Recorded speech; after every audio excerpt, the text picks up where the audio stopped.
Hey there. This is a review for our Cast of Crusades campaign, session 89.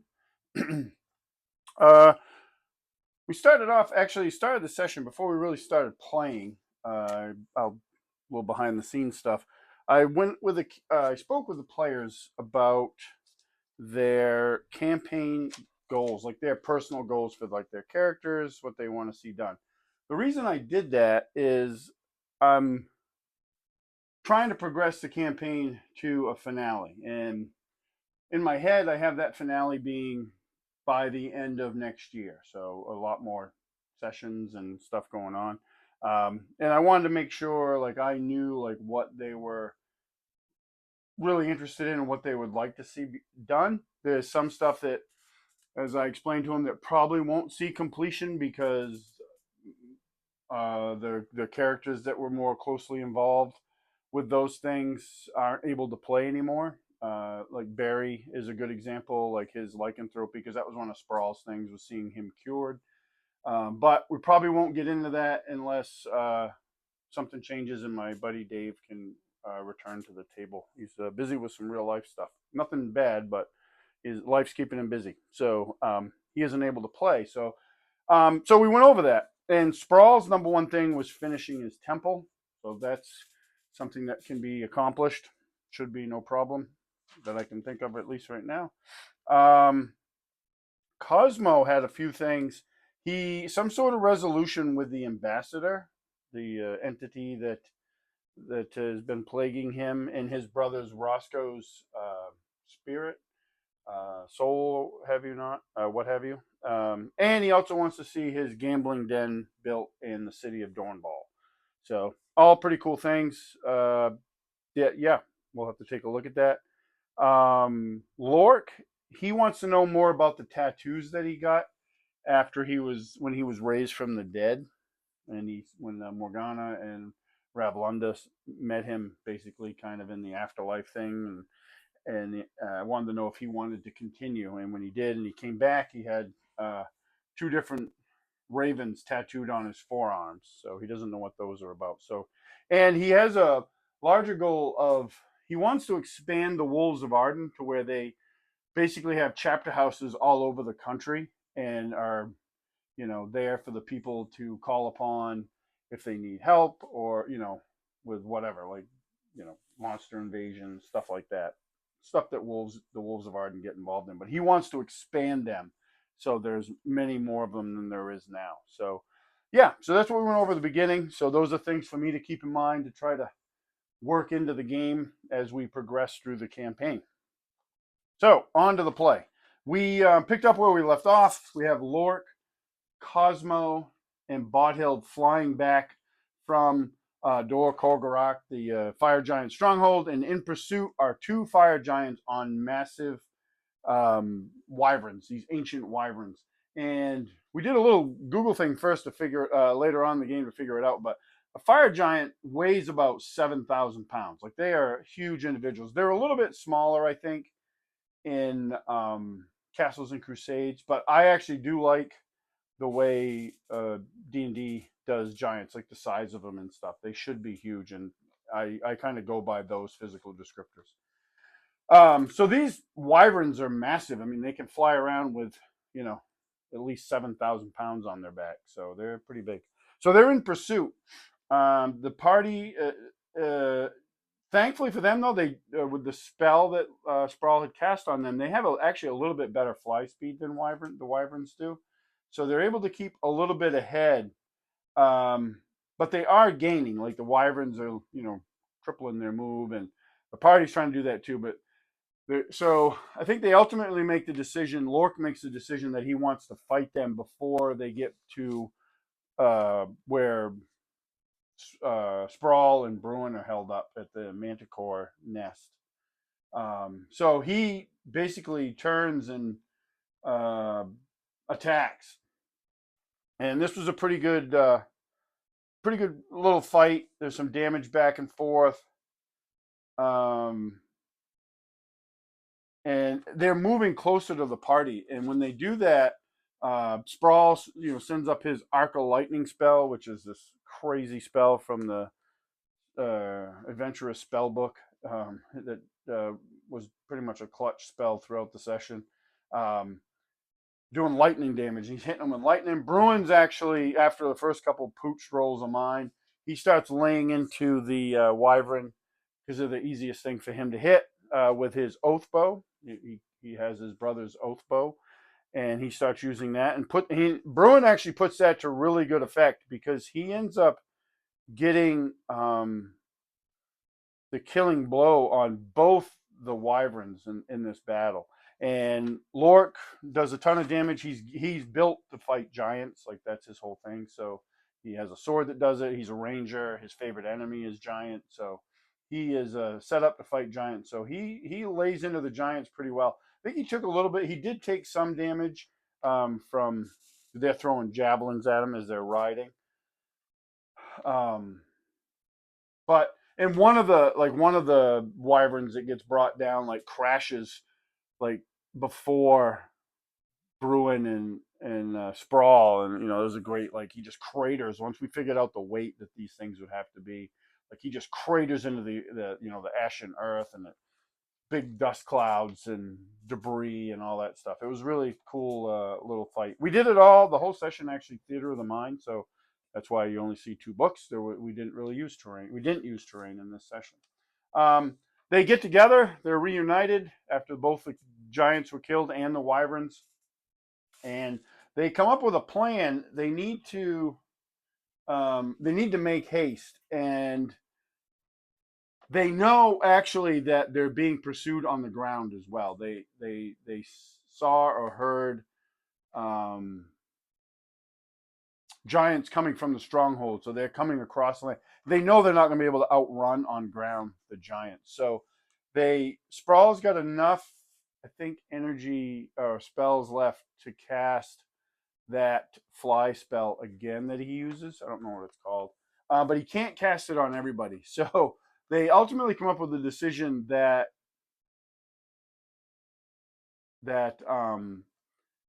Sprawl and Bruin are going to go into the portable hole, and the party's going to fly. The rest of the party's going to fly off with Lork carrying Cosmo. So it's basically, I think, like Lork and Bothill they're flying, and every 10 minutes they got to stop because the thing has 10 minutes of air. So they decide to do this leapfrog thing. Bruin's not really excited about this plan, but they don't have too many options at this point. So they take off and they get ahead of their pursuers, and they after a little while, a couple hours probably, they they get back into the forest of the Valley of Bones. The Valley of Bones is basically split between the Ashen Wasteland, which is closer to the Fire Giant stronghold, and then it's the forest. It's oversized, everything's oversized forest. So they get back into the forest, and they end up getting all the way. They leapfrog. They make camp somewhat near the giant statues that they'd found before, but they're not really sure where to go. Like they know they're being pursued, and actually during the night, um, Lork spots two more of these flying fire giants on ancient wyverns, and so they know they're being pursued. The other thing he also spots on his watch is the bear that he keeps seeing. Like this massive bear keeps seeing it, and this time it's like maybe 75 yards away, and it's kind of like huffing at him, but not aggressively. And it stands up and like kind of does give a roar, but he never charges in. He just kind of watches him, and Lork watches him for a while, and then goes, and it's time to get the party up so they can get on the move. And he he does that, and the bear kind of goes off. So he's probably a little puzzled about what's up with this bear. I think the following day, this new day, they're able to all fly. So they take. Oh, well, Cosmo's being carried still. They take off, and the ground changes. Like they're flying upwards, up out of the valley, and then the direction they were kind of going southwest.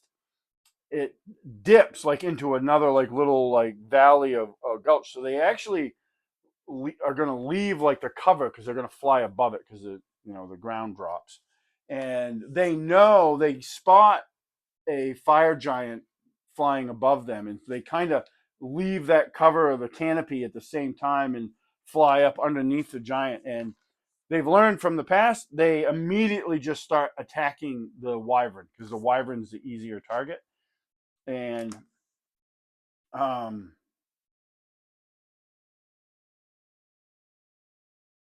yeah, they battle this giant and a fire. So everybody attacks the wyvern. Lork does go and attack the fire giant too because he can't help himself. He's got to kill a giant. So um, actually, I take that back. I don't believe he did do that. They in the first two giants that they fought, yeah, Lork ends up like beheading one, and like sends this. We were very descriptive in our what that looked like as this head pinwheels through the air and stuff. This second giant, this third actually flying giant, sorry, that they fight over the forest, they just attack his mount, and they pretty much murk it right in the beginning. Like they all get really good attacks, and it ends up crashing. So they go down to the crash site, and the way it described is this giant. They're kind of strapped into these saddles that are on the wyverns, and it crashed. And in the crash, the giant ends up getting impaled through the chest by this tree, and he's dying. Like he's pretty much dead. There's blood coming out of his mouth, and his back is broken, and the wyvern's quite dead. Um, they end up collecting his head, which is a thing that they do. So, and the reason they do it is they want to like interrogate him later, and if Sprawl can successfully cast the Speak with Dead spell, which works a little bit, I think, differently in Castles and Crusades than some other games, he can use just the head. So they cut his head off. Bothill cuts its head off, and they roll it into the portable hole, which is lovely. And they actually smart though. They actually cauterize it so it doesn't make a complete mess of everything in there. And they collect that. They also loot the giant, and they find a bit of stuff, some treasure. Can't remember exactly what they got. I was kind of rolling it randomly as we went, which will come back to haunt me here in a minute. But when they're leaving, I'm rolling for random encounters, and sure enough, I come up with another one, and they get spotted by another aerial fire giant and wyvern. So they end up battling that. They make good work of it. Cosmo, at one point, I think it was this fight, took a bunch. It might have been one of the previous ones. He took a hit that was pretty significant. Like I think I did like 30 points of damage, which is probably really close to his max HP. Not max, but probably they put a good dent in him. And Lork took some damage throughout these battles, and I think everybody else was pretty much unscathed. Bothill took a little bit of damage, but not a lot. I think some of the damage Cosmo ended up taking also. I think he got hit with a wyvern attacked him too, I think. They didn't do as much damage. But they defeat this other fire giant, and they go down, they search his body too, and I'm rolling the loot randomly. So they find a couple. I think they found a couple potion bottles, which they're giant size. So what I did was I rolled a d6 to see how many like it would be worth of that potion. So like they ended up getting. They have a wand of identification and they can detect magic. So they were able to do all that. And I simplify, identify, and CNC because it's just I don't have to I don't want them to have to jump through a million hoops. So just to identify an item, they have the spell available to them. They so they're like a potion of blur and some healing potions. So I would roll, so they would get like 1d6 worth of those potions. So they get that, but they find two items that are of more significance. One of them is it looks like a wooden box, and they figure it out through the identifying it. It's actually, and this was on the second giant, the fourth technically giant. It's a foldable boat, but the way I ruled it, because the giant owned it, it was actually giant size. So it was like basically a one-man canoe for a fire giant, which is damn near a Viking longship for them, but they keep that, and we make good use of it shortly. But the other thing they find is this amulet, and it's an amulet of superior health. And basically, what that does is it gives them a boost to their constitution. And you can have a +2, a +4, or a +6. And I wanted to keep it random, so we figure out like the percentages, like so we can roll a percentile die and where it falls, because there's no chart for it in the rules. Unfortunately, I would have preferred if there was like a random chart you could roll on, but there wasn't. So we roll. I let Matt roll, which is probably a mistake because the last time I let him do that, he rolled a +4 shield. And sure enough, this time he rolls and it's a +6 freaking amulet of superior health. So somebody's going to get a +6 boost to their constitution. There's some discussion about this amongst the players. Lork Lork has a good constitution. If he had and Sprawls is like a 13, so it's not awful, but it's he could benefit from it. The other thing that it will do is it will definitely give him a hit point boost. So ultimately, they decide that Sprawl is going to take the amulet, so he'll have like a 19 constitution. What that does is it obviously gives him more hit points, which that actually affects this arc of lightning spell that he keeps using because it's based on his hit points. So like when he was using this throughout these fights, he wasn't injured, so it's doing the target gets a save for half damage, but he's doing a base damage of 59 points right now, and which is a lot, right? So it's like that spell's probably a little wonky, but the cat's already out of the bag with it. I have some issues with Adventurer's Spellbook because, as we've learned through play, the spells can be really weird or out of control in that book, I think. But we've been using it for a while, and I'm not going to take it away from Matt. He's already been using it, so I'll deal with it. It just means I got to hurt him. That's all before he uses it. So he gets that. Sprawl had taken the boat too, but he ends up giving that to Lork instead, so they can kind of balance out the items a little bit, and my players are good that way. Because in the way we do it, like magic item XP, because Cast Crusades gives you XP for magic items. Magic item XP goes to the person that possesses that item, so it doesn't get split up amongst the party, and so it's a good boost. And Sprawl needs these boosts because he's 8th level, but like he just turned 8th level, a handful of sessions ago, and he needs a ton to level up to everybody else. So it's a good little boost for him, and it's a good item. Crazy. I'm sure I'll come back to regret that as well. Yeah, so they bundle all this stuff up, and one of the things I tell my son who's playing Lork that his Lork can hear running water probably like 100 yards away. So he goes and investigates, and he goes further south into the forest, and he comes to this wide river that's running to the west, and they are heading west to go home. So they decide to use the boat. I mean, they were really into that idea anyway, so they were like, we're going to use the boat. So sure enough, they get in the boat, and off they go. And they pretty much outdistance their pursuers with the flying and now the boat on the river. They're able to. And they travel along the river for at least a day or so until the forest starts to shift. Like it shifts back to a more normal forest. The trees aren't redwood size, or the animals aren't giant size.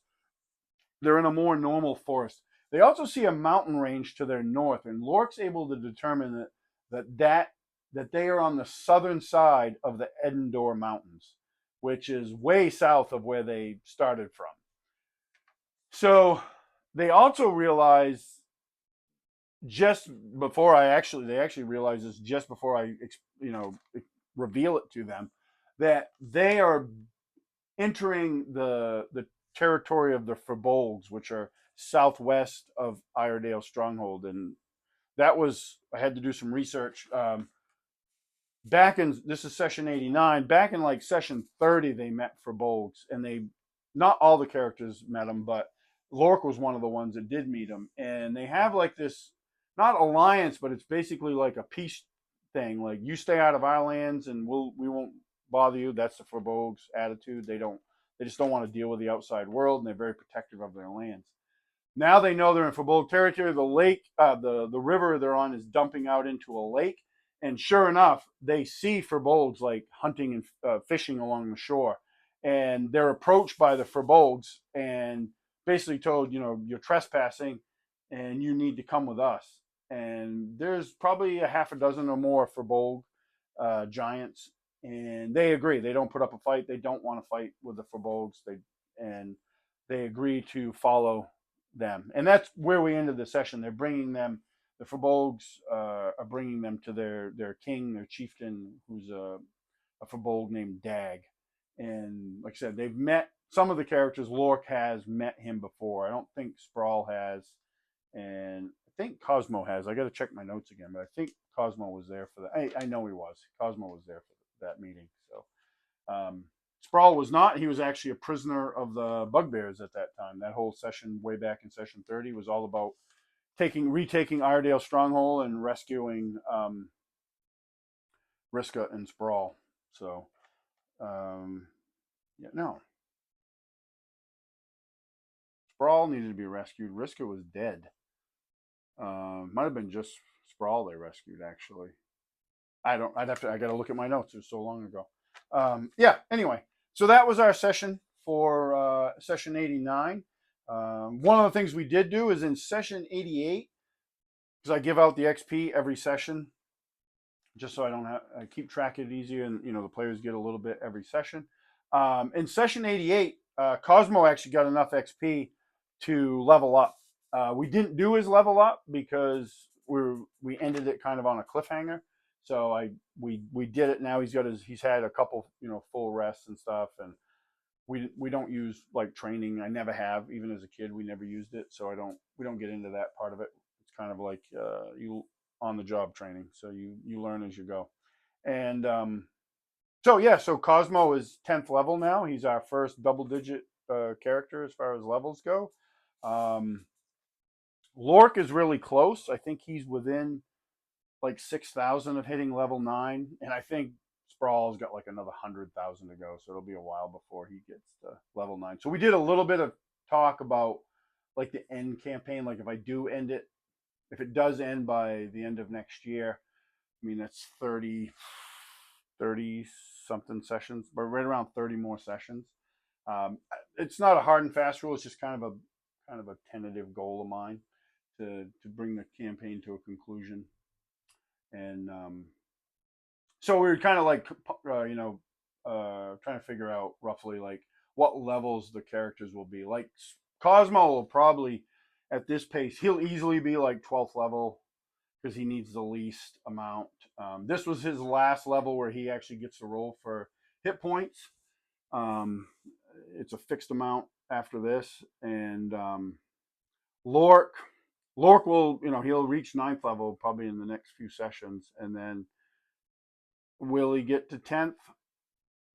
Maybe he needs a fair amount, and then Sprawl. I'm hoping he'll get to 9th. Like I'll be shocked if he doesn't get to 9th. I don't know if 10th is going to be doable. It might be. We'll see. The opposition's only getting tougher for them, so the XP is going to go up. Matter of fact, I still owe them XP because they did successfully steal the anvil of the Allfather from the fire giant. So I owe them XP for that. I got to figure out what bonus I'm going to give them for that, but we'll see. But yeah, so that was session 89. We're playing again this month, so we'll see how they make out with the Forbogues. And thank you everybody for watching, and I will catch you at the next one.